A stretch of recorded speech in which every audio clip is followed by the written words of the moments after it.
அனைவருக்கும் இனிய மாலை வணக்கம். என்ன காசு பணம் கேட்ட மாதிரி என்னமா இவ்வளவு யோசிக்கிறீங்க? சொல்லலாமே. இனிய மாலை வணக்கம். சூப்பர். பாதி பேர் தூக்கத்தில் இருக்காங்களா இல்லை பசியில் இருக்காங்களான்னு தெரியல. அதனால தான் அந்த கன்ஃபியூஷன். உலகம் சமநிலை பெற வேண்டும், உயர்வு தாழ்விலா நிலை வேண்டும், நிறைவே காணும் மனம் வேண்டும், இறைவா அதை நீ தர வேண்டும் என்று அந்த எல்லாம் வல்ல இறைவனை மன்றாடி கேட்டுக்கொண்டு என்னுடைய உரையை துவங்குகின்றேன். முதற்கண் இந்த இனியதொரு குடியரசு தின விழா, 75வது குடியரசு தின விழாவை கொண்டாடி கொண்டிருக்கின்றோம். இந்தியர்களாகிய நம் அனைவருக்கும், நமது சகோதர சகோதரிகளுக்கு என்னுடைய மனமார்ந்த குடியரசு தின நல்வாழ்த்துக்கள். அது மட்டுமல்லாது 75ஆம் ஆண்டு குடியரசு தின விழாவில் ஒரு மைல்கல், நமது பள்ளியின் 50வது பொன்விழா ஆண்டு. ஸோ அனைவருமே வாழ்த்தப்பட வேண்டியவர்கள். ஒரு அற்புதமான ஒரு பழமொழி சொல்வார்கள்,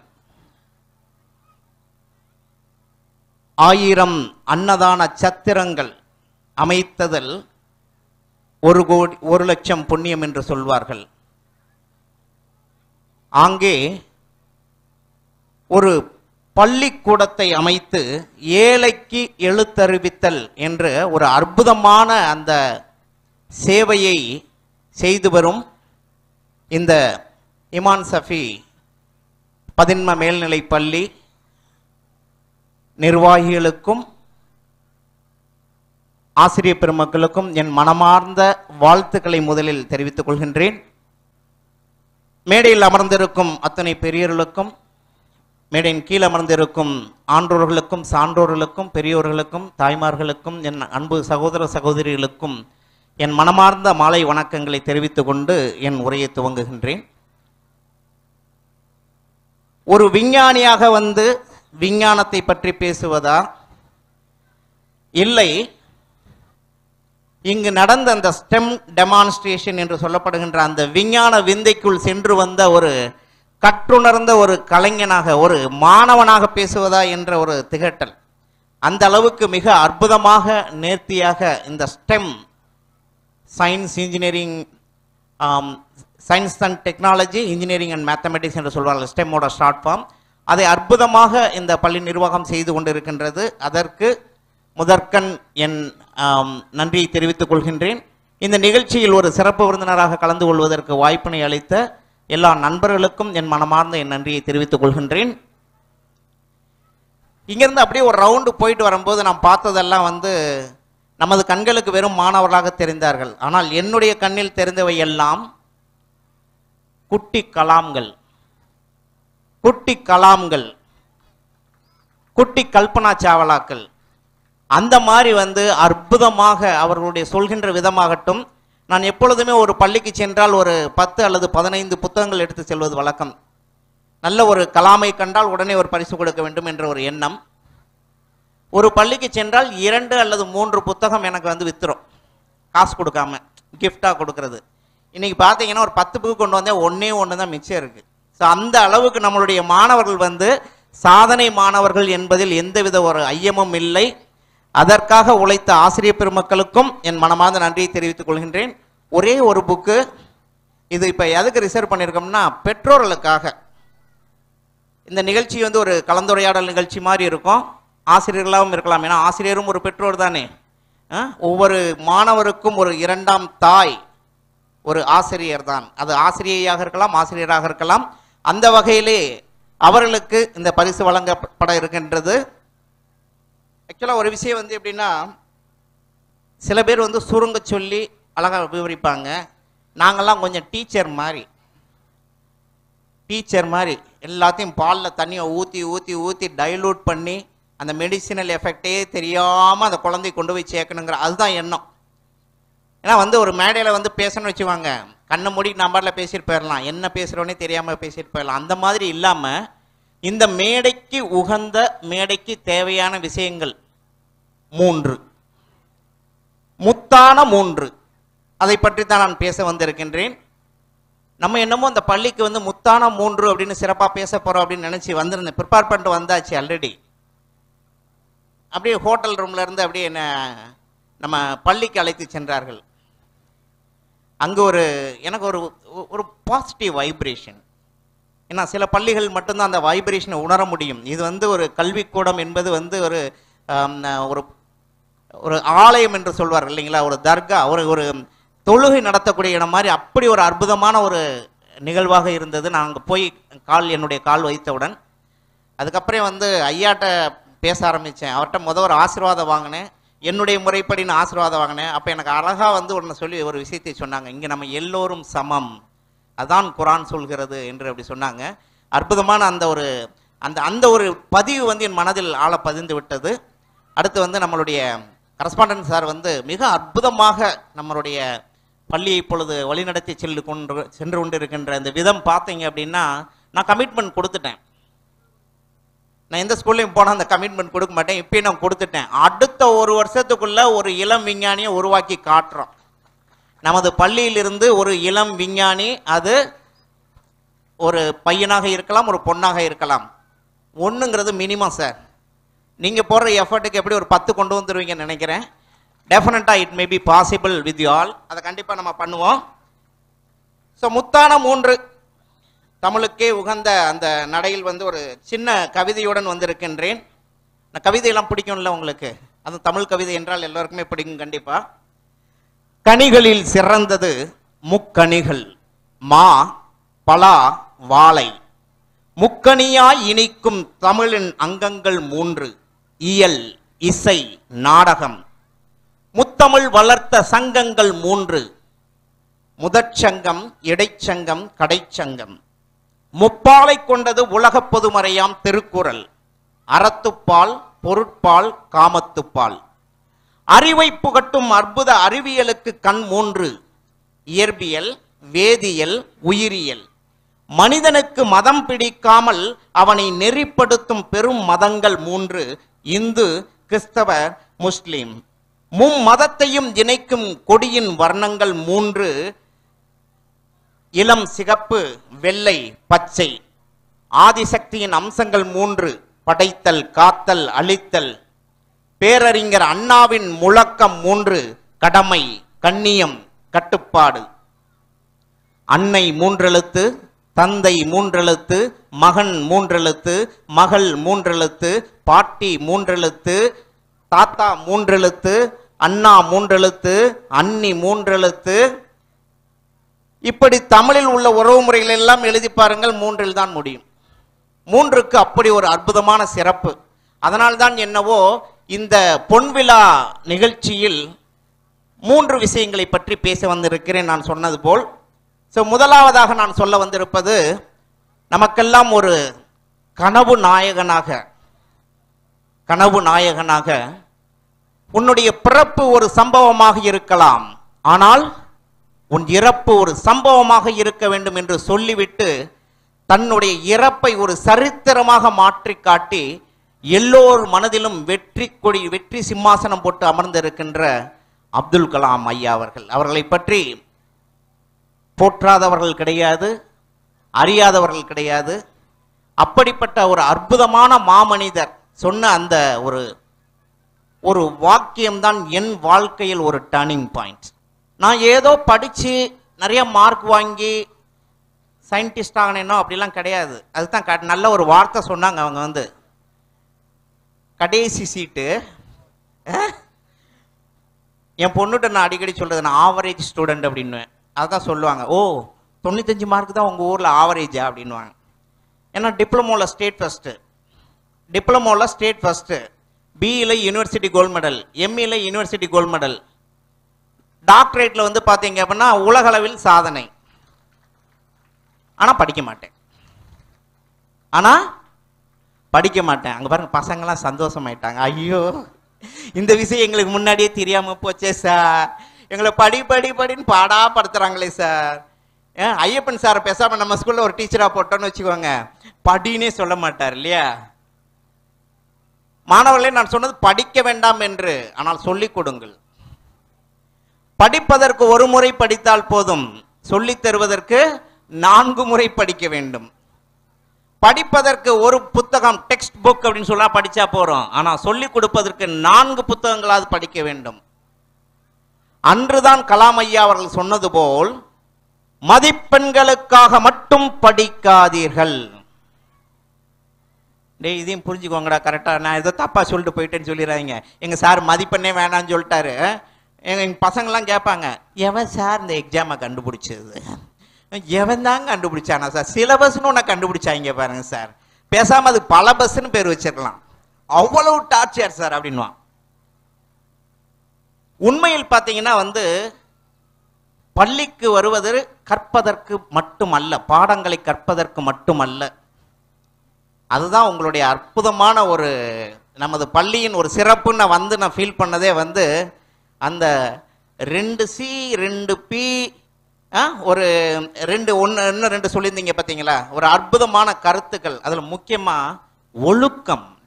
ஒழுக்கம் விழுப்பம் தரலாம், ஒழுக்கம் உயிரினும் ஓம்பப்படும். அந்த அளவுக்கு ஒழுக்கத்துக்கு இம்பார்ட்டன்ஸ் நமது பள்ளியில் கொடுத்து ஒவ்வொரு மாணவர்களும் அந்த அற்புதமா அவங்க சொல்லிட்டு வர்றாங்க.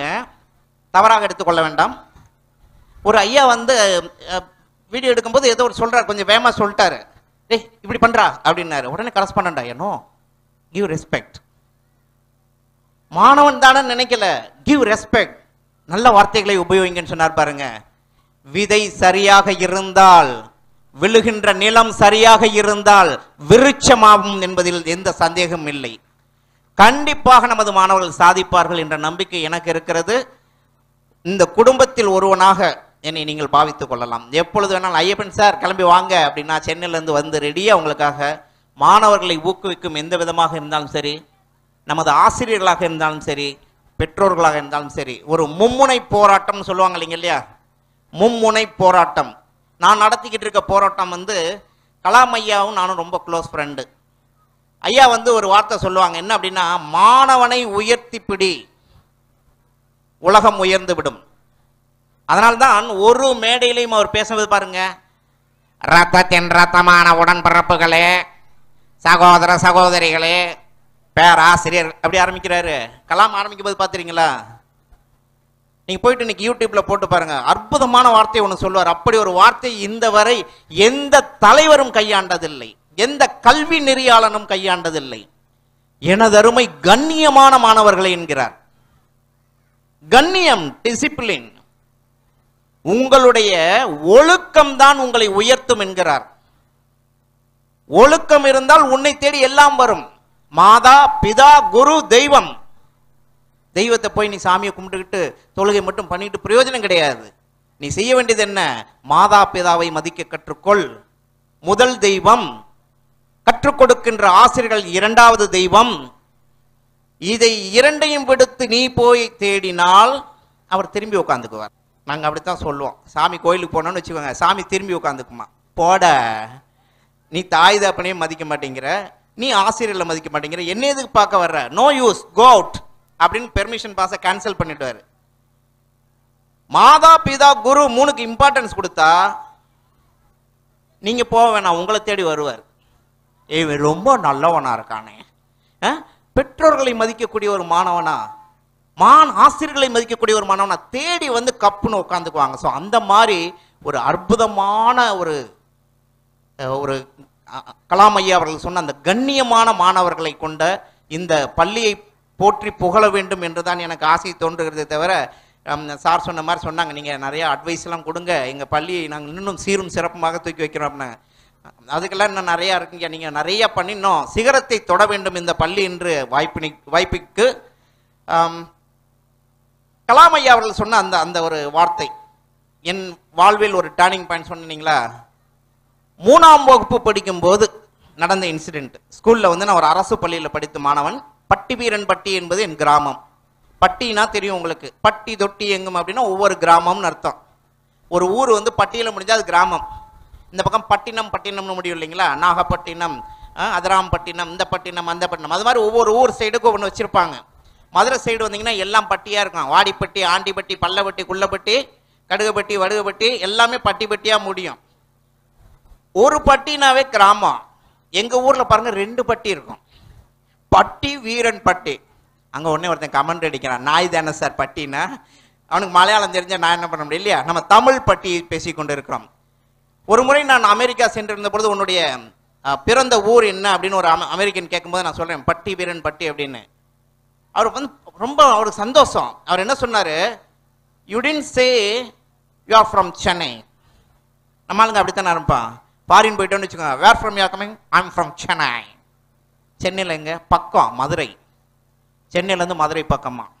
மதுரையா? மதுரையில் எங்க? மதுரையிலேருந்து ஒரு 60 கிலோமீட்டர் சார்.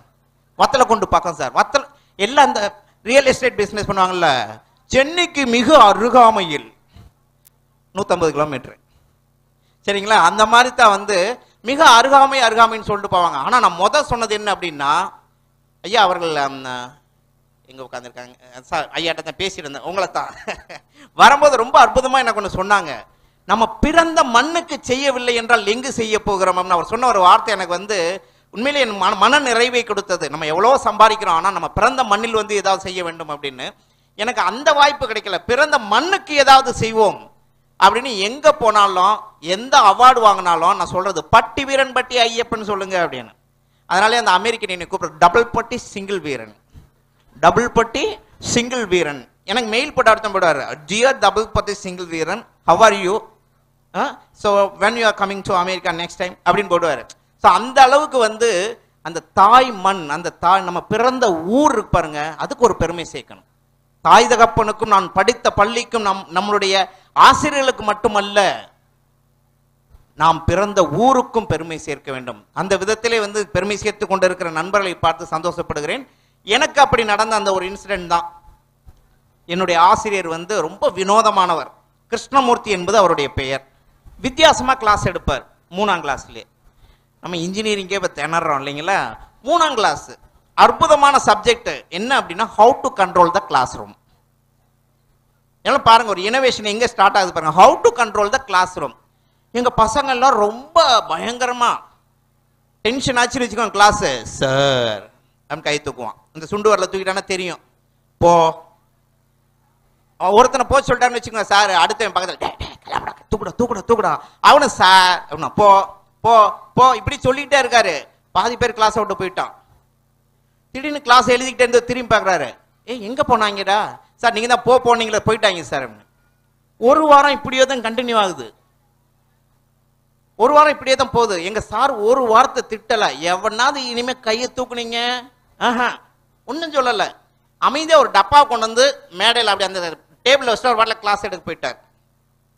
சப்ஜெக்ட் எடுத்துக்கிட்டே இருக்காரு. திடீர்னு எல்லா பேரும் டப்பா மேல கண்ணு என்னவா இருக்கும்.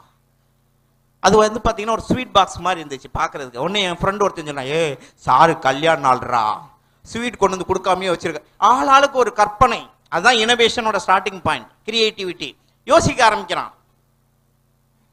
ஒரு பையன் அதுக்கு மேல பொறுமை இல்லை, சார் அப்படின்னா வாடா செக் பண்ணுவோம் அப்படின்னாரு. கூப்பிட்டு உடனே செக் பண்றதா, என்னடா யூரின் போறதுக்கு இல்லாம செக் பண்றதுக்கு மிஷின் வச்சிருக்கீங்க. வாத்தியார் அந்த இன்ஸ்ட்ருமெண்ட்டை திறக்காரு. உங்களுக்கு உண்மையிலேயே என்னன்னு தெரியல. இப்ப உள்ள பசங்கள்லாம் கூப்பிட்டா உடனே சொல்லிடுறாங்க. எங்க ஆசிரியர் என்ன பண்ணிருக்கான்னு பாத்தீங்கன்னா, பக்கத்துல உள்ள அரசு மருத்துவமனையில ஒர்க் பண்ணாத ஒரு பிபி ஆபரேட்டர்ஸ், பிபி செக் பண்ணுவாங்க இல்லைங்களா, நம்ம ப்ரெஷர் செக் பண்ணுவாங்களா, அந்த மெஷின் ஒன்று வாங்கி கொண்டு வந்து வச்சுக்கிட்டு உடஞ்சி போன கஃபை ஓரமா சுத்தி வச்சுட்டாரு. இந்த பல்பை மட்டும் அடி வைத்துக்கிட்டு வச்சு புஷ் அப்படின்னு அவங்க சர்ன்னு மெர்க்குரி மேல போகும். மிஷின் சொல்லுதுரா நீ போய் சொல்ற அப்படின்னா, சார் கண்டுபிடிச்சிட்டாரா. You won't believe, total class controlled. எவனு கையை தூக்குறது இல்லை, வந்தா கூட தூக்குறது இல்லை. அது அடுத்த விஷயம். ஏன்னா இந்த ஆள்கிட்ட நான் கையை தூக்கி கூட்டத்தில் கூப்பிட்டு வச்சு ஒரு மாணவங்க படுத்துவாரு, அதனால தூக்கவே வேண்டாம் அப்படின்னு total class is under control. திட்டல, அடிக்கல, எந்த ஒரு டூல் யூஸ் பண்ணல. அவர் யூஸ் பண்ணதுன்னா கிரியேட்டிவிட்டி. அதனாலதான் நான் எப்பயுமே சொல்றது, ஆசிரியர்கள் வந்து மிகச்சிறந்த இனோவேட்டர்ஸ். அவங்க வந்து சிறந்த ஒரு கண்டுபிடிப்பாளர்கள். நிறைய விஷயங்கள் நிறைய கண்டுபிடிப்பாங்க. அப்படி வந்து நடந்த விஷயத்தை பார்த்துட்டு நான் என்ன பண்றேன், அப்படியே அந்த மெஷினையே பார்த்துட்டு இருக்கேன். அடுத்து ஒரு வாரத்துக்கு நான் அடி வாங்கிட்டு இருக்கேன். எதுக்கு? கிளாஸை கவனி, கிளாஸை கவனி. எனக்கு அந்த கிளாஸ்ல மைண்டே போல, அந்த இன்ஸ்ட்ருமெண்ட்ல இருக்கு. எனக்கு என்ன அப்படின்னா, ஏன் என்ற கேள்வி கேட்காமல் வாழ்க்கை இல்லை. பாட்டு இருக்கு இல்லைங்களா, கேள்வி கேட்டா தானே பதில் கிடைக்கும். எனக்கு கேள்வி கேட்கணும். சார் அப்படின்னு. வாடா அப்படின்னா டெஸ்ட் பண்றாரு, எனக்கு டெஸ்ட் பண்றாரு, மேற்கூறி போகுது. உடனே ஏய் பொய் தானே சொல்றேன், பொய் தான் சார் சொல்றேன், ஆனால் எனக்கு ஒரு உண்மை தெரிஞ்சாகணும் சார். என்ன உண்மை தெரிஞ்சாகணும் சார்? யூரின் போறது உங்க மிஷின் எப்படி சார் கண்டுபிடிக்குது? ஒண்ணுமே சொல்ல. இப்படி பார்த்தாரு, அப்படியே கூட்டு போனாரு. டோர் பக்கத்துல போனோடனே இப்படி பின்னாடி தோல்ல தட்டி கொடுத்த, தம்பி வருங்காலத்துல நீ ஒரு விஞ்ஞானியா தாண்டா வருவ, நீ ஒரு சயின்டிஸ்டா தாண்டா வருவ. 3ஆம் கிளாஸ்ல போட்ட விதை சார், 3ஆம் கிளாஸ்ல போட்ட விதை. அன்னைக்கு இருந்து நோட்ல எழுத ஆரம்பிச்சேன், டாக்டர் ஜிஎஸ் ஐயப்பன் விஞ்ஞானி. அதுக்கு என்ன செய்யணுமா? அப்படி கனவு மட்டும் இருந்தா போருமா? வெறும் கனவு மட்டும் இருந்தா போருமா? அதனாலதான் கலாம் ஐயா சொல்கிறார்கள், கனவு காணுங்கள், கனவு காணுங்கள், கனவு காணுங்கள். அடுத்த பாயிண்ட் ரொம்ப இம்பார்ட்டன்ட். உங்கள் கனவு மெய்ப்படும் வரை கனவு காணுங்கள். Dream dream dream till your dream comes to reality. எங்க சார் கனவா காங்க விடுறாங்க?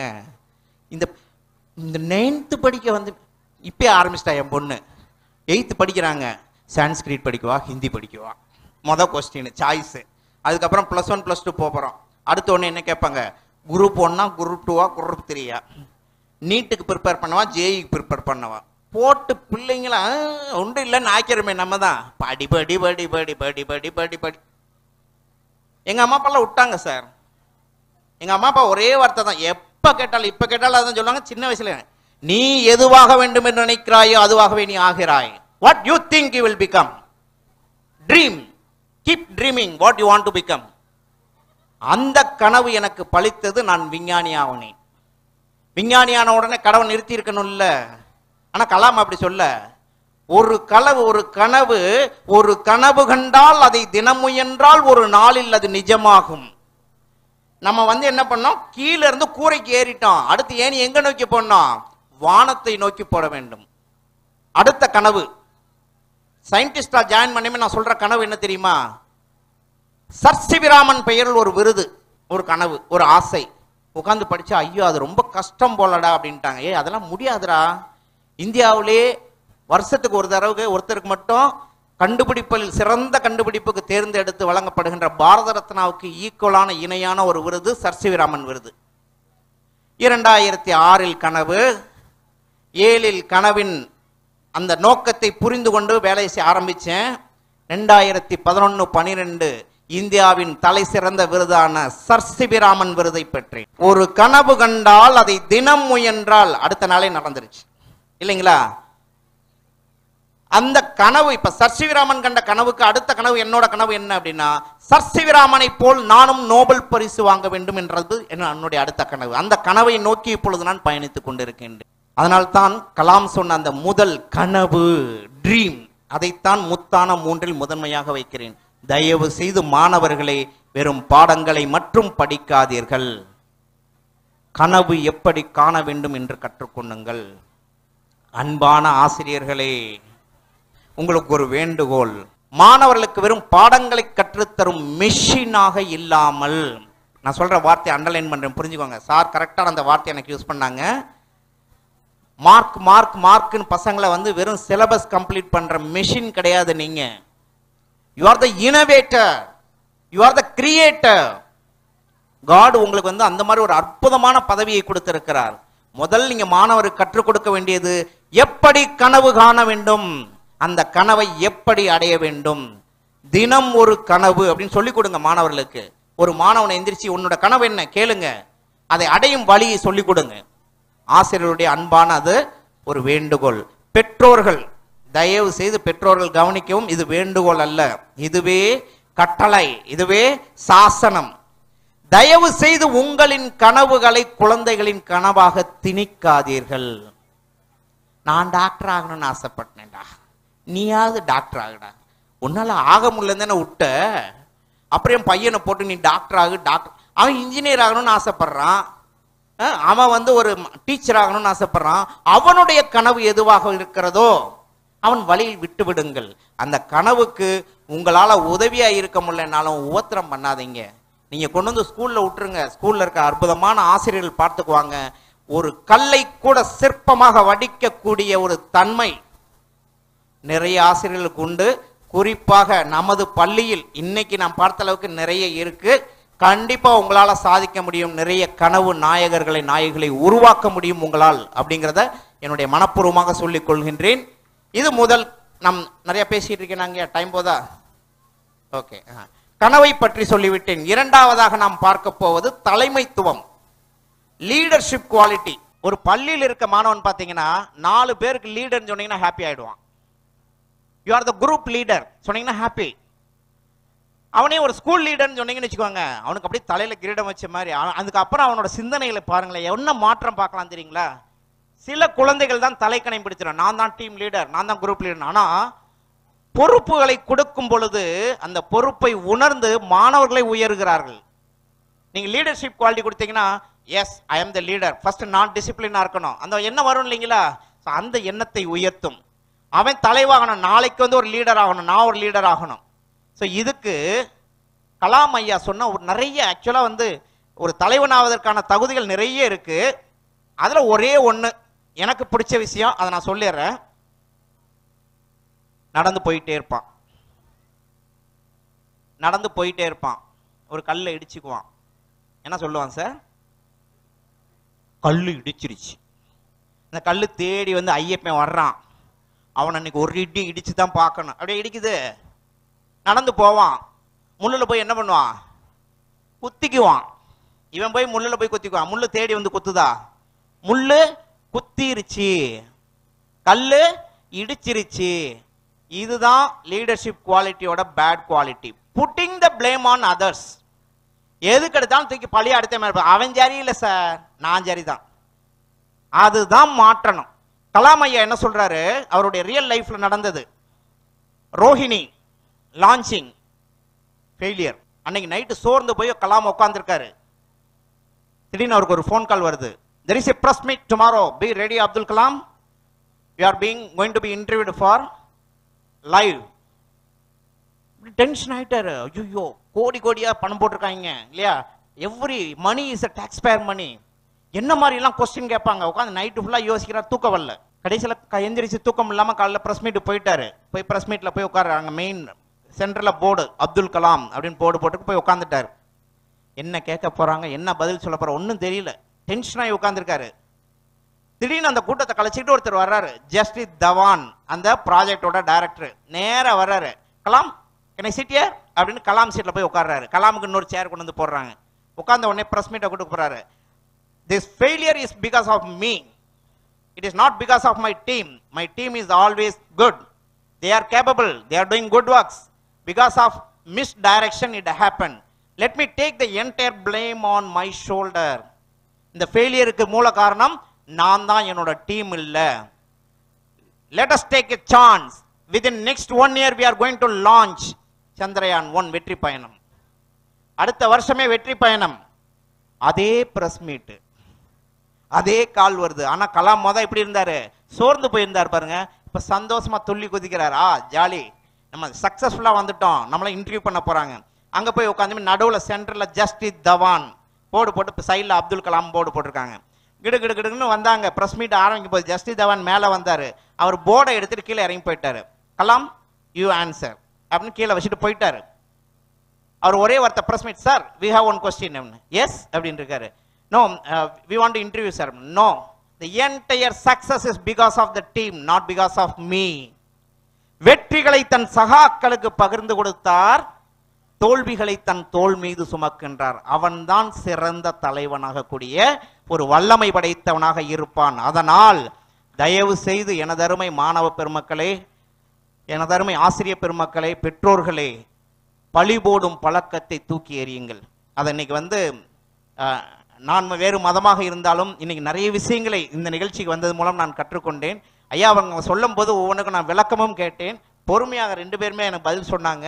நிறைய விஷயங்களை கற்றுக்கொண்டேன். அந்த விஷயங்கள் வந்து சொன்னப்ப வந்து ஒவ்வொரு வார்த்தைகளும் மன்னிக்க தெரிந்த மனம் இல்லைங்களா, அதுதான் வந்து குரானோட ஒரு முக்கியமான ஒரு பகுதியாக சொன்னாங்க. So really I am happy இன்னைக்கு வந்து ஒரு வாய்ப்பு கிடைத்ததுக்கு. மூன்றாவது நான் சொல்ல வருவது ரொம்ப சிம்பிளா முடிச்சிடறேன்.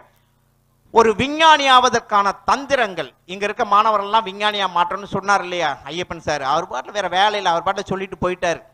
ஏதாவது ஒரு வழி சொல்லணும் இல்லைங்களா, அந்த வழி பஞ்ச தந்திரங்கள். There are 5 important qualities to improve to become a scientist. இது எந்த புத்தகத்தில் கேட்டாலும் கிடைக்காது. ஒரே ஒரு புத்தகம் தான், பஞ்சதந்திரம் விஞ்ஞானியாக வேண்டுமா என்பது என்னுடைய முதல் புத்தகம். அந்த புத்தகத்துக்கு வந்து கூடிய சீக்கிரம் பால சாகித்ய அகாடமி விருது வழங்க இருக்கிறார்கள். அந்த புத்தகம் ஒரு ரெக்கார்ட் பிரேக் கூட பண்ணியிருக்கு. உலகிலேயே மிக அதிக அளவில் விற்ற புத்தகத்தின் வரிசையில் பார்த்தீங்கன்னா பைபிள் முதல் புத்தகமாக இருக்கிறது, இரண்டாவது திருக்குறள், மூன்றாவது ஆயிஷா அப்படின்னு ஒரு ஆயிஷா நடராஜன் அவர்கள் எழுதிய ஒரு அற்புதமான குறுநாவல். இந்த 3 புத்தகங்கள் வரிசையில் இதெல்லாம் தாண்டி முன்னடிச்சு வந்திருக்கு நம்மளுடைய பஞ்சதந்திரம் விஞ்ஞானியாக வேண்டுமா. ஒரே வருடத்தில் 5 லட்சம் ஒரே வருடத்தில் 1 லட்சம் புத்தகங்கள் 18 நாடுகளில் கிடைக்கக்கூடிய ஒரு புத்தகமாக இருக்கிறது. அதில் நான் குறிப்பிட்டு இருக்கின்ற அந்த 5 சாராம்சங்களை மட்டும் நேரம் கருதி, டைம் நமக்கு பத்தாம இருக்கனால அதை நான் ஸ்பெல் அவுட் பண்ணிடுறேன். திருப்பி வருவோம், இதே ஸ்கூலுக்கு திருப்பி வர்றோம். ஒரு குறைஞ்சது ரொம்ப கம்மியாக பேசுவோம், ரொம்ப நேரம்லாம் வேணாம், ஒரு 6 மணி நேரம் மட்டும் நம்ம டாக் வச்சுக்கலாம். ஒரு 6 மணி நேரம் பேசுவோம், ஜாலியாக பாட்டு பாடிக்கிட்டு கதை சொல்லிக்கிட்டு. இந்த 5 குவாலிட்டிக்குமே கதை இருக்கு, ஒவ்வொன்றுக்கும் ஒரு கதை. அப்போ உங்களுக்கு சொல்லும் போது மனசுல கண்டிப்பா பதியும். நான் இப்ப சிம்பிளா சொல்லிட்டு போயிருவேன். 5 கேரக்டர்ஸ், விரல்களிலேயே என்ன சொல்றது ஸ்ட்ராங்கஸ்ட் எதை சொல்லுவோம்? நானே கையை காமிச்சிட்டேன், எனக்கு ஆட்டோமேட்டிக்கா வந்துருச்சு சொன்ன உடனே. கட்டை விரல். ஒரு கட்டை விரல் மனிதனுக்கு எந்த அளவுக்கு இம்பார்ட்டன்ட் பாருங்களேன். தஞ்சை பெரிய கோயில கட்டின அந்த ஆர்கிடெக்டுக்கு இந்த வலது கை கட்டை விரல் எடுத்துட்டாங்க. என்ன அப்படின்னா, திருப்பி இந்த மாதிரி ஒரு கோவிலை உன்னால் உருவாக்க கூடாது. அப்ப கட்டை விரல் எந்த அளவுக்கு இம்பார்ட்டன்ஸ் தெரியுதுங்களா? அவரை தூக்கி கொள்ளல, அவரோட நாலேஜை ரப்பர் வச்சு அழிக்கல, but they remove the thumb. அதே மாதிரி தாஜ்மஹால் அவர் கட்டினது வலது கையவே எடுத்துட்டாங்களாம். கட்டை விரலா வலது கையே எடுத்துரு அப்படின்னு அவரே ஹிம்செல்ஃப் வாலண்டியர்ட். திருப்பி இதுக்கு இணையான இன்னொரு ஒரு உருவாக்கம் கூடாது அப்படிங்கிறக்கா அவர் இழந்திருக்காங்க. ஒரு டிஃபென்ஸ்ல வேலை பார்க்குறாரு, நேவிலையோ இல்லை ஒரு மிலிட்ரியில வேலை பார்க்குறான்னு வச்சுக்கோங்களேன். பக்கத்து நாட்டில் போய் மாட்டிக்கிட்டாங்க அப்படின்னா அங்கே ஆளை கொல்ல மாட்டாங்க, அவங்க ஆள் கொல்றது வேலை கிடையாது, கட்டவரில் மட்டும் கட் பண்ணி அனுப்பிச்சிருவாங்க. அதை கட் பண்ணிட்டா என்ன பண்ண முடியாதுன்னா, you are unfit to survival in the army.